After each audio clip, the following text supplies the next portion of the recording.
Hey, what's going on, everybody? This is Tyrone back with Tech Life. And in today's video, I wanted to make this watch before you buy T-Mobile home internet video. Now, this is a great article on screen from Android Headlines. T-Mobile 5G home internet, everything you need to know.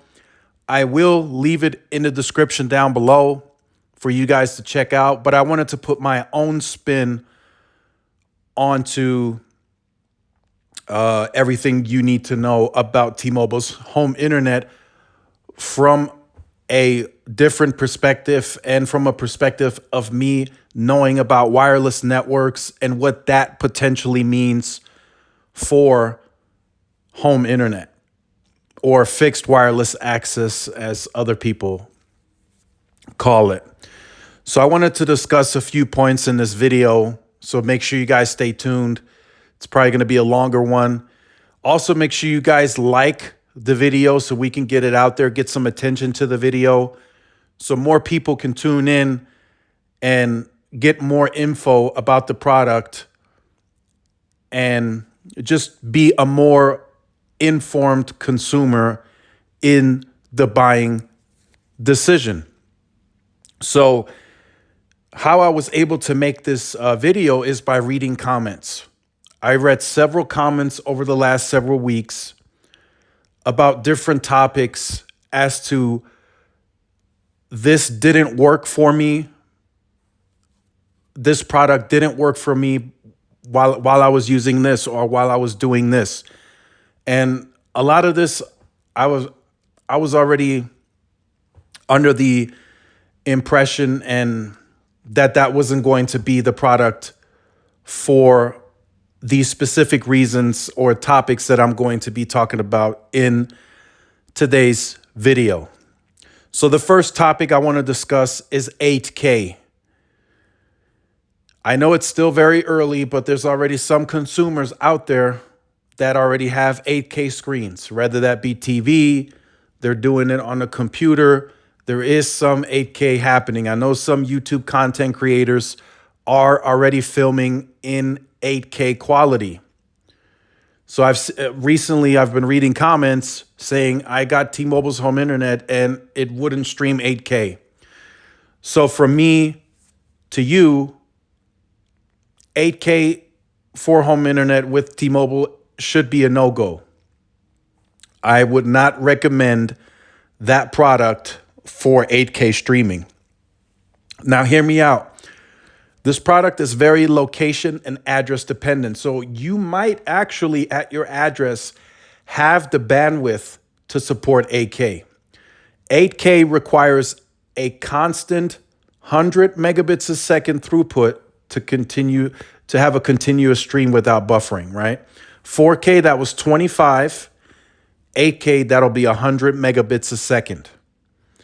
Now, in some cases, you are able to do 300, 400, 500 megabits a second. I've seen some get as high as 700 megabits a second on T-Mobile's home internet. But that is a very rare scenario. On T-Mobile's page itself, under average speeds, T-Mobile is listing between 25 to 100 megabits a second. So I have to caution on a more large scale nationwide. And, depending on how much attention this video gets, overall, I cannot recommend this product for 8K streaming. If you've been following my channel, you've seen some of my testing. And if you're new to the channel, go check out my testing. You've seen where I've had dips below 100 megabits a second. So that would be a disaster streaming 8K. It would constantly go in and out buffering. Now, it would 1080p 4K, that's another story. But for the 8K streaming, I cannot recommend this product for you if you're looking for this to power your 8K TV or 8K monitor. Next, gaming. And I want to be very specific in detail about gaming.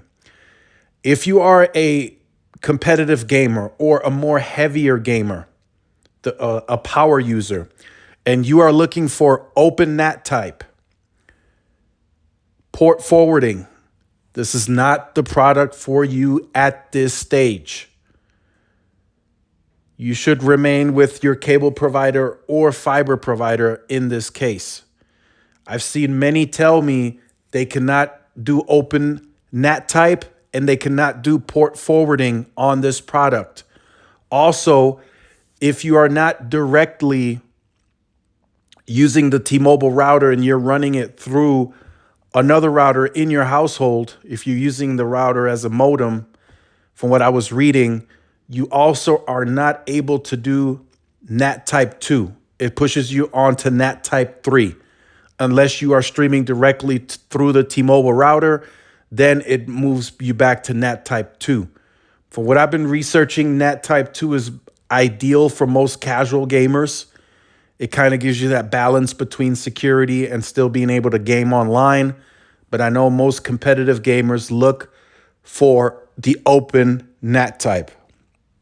So as it stands today, this is not the product for the heavy competitive gamer. Like I said, you might want to stay with your cable or fiber provider, depending on what's available in your area. So now I wanted to move on to topic number 3. A large household with multiple 4K TVs, right? Let's say your household has finally adapted 4K televisions in all the rooms. Let's say you have 3, 4, 5 rooms and they all have 4K TVs. Again, depending on your area, this could be a problem. Even on AT&T's fiber website, it is listed at, I believe, 300 megabits a second, if I remember correctly. They're only recommending 2 4K streams at the same time. I don't know if it was 2 or 3 at the same time. And that's at 300 megabits a second. And you got to keep in mind, that's fiber. So that 300 megabits is consistent. You don't have any fluctuations. You don't have the mobile wireless user taking priority over the bandwidth. That's a consistent 300 megabits a second. And they're only recommending 2 to 3 4K streams at the same time. So I think depending on the bandwidth in your area, streaming multiple 4K TVs in the household with 4K content could cause buffering across the board. So just keep that in mind as you're looking into the purchase option of this product. Multiple 4K streams in the household could be a problem, especially with the fluctuation that you've seen in my testing. And I've seen it on other YouTubers testing as well. And I know some people that have the product personally, and they've also shown me the same fluctuation in speed. Now, again, I'm speaking to a larger audience potentially. And I want to say, do your testing, right, before you get this product. If you are in a larger household with multiple TVs, again, this product may not be for you. It may not make the cut. Now, if you're in an area that gets 500, 600, 700 megabits a second, then of course you're more than fine to do, I want to say, maybe four 4K streams at once, right?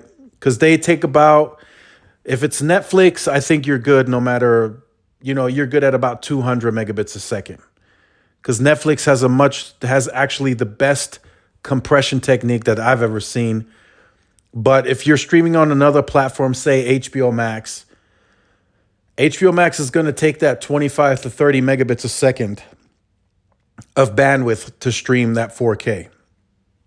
And you multiply that by 4, and that's the constant throughput you will need to handle all of those 4K streams in the household at the same time.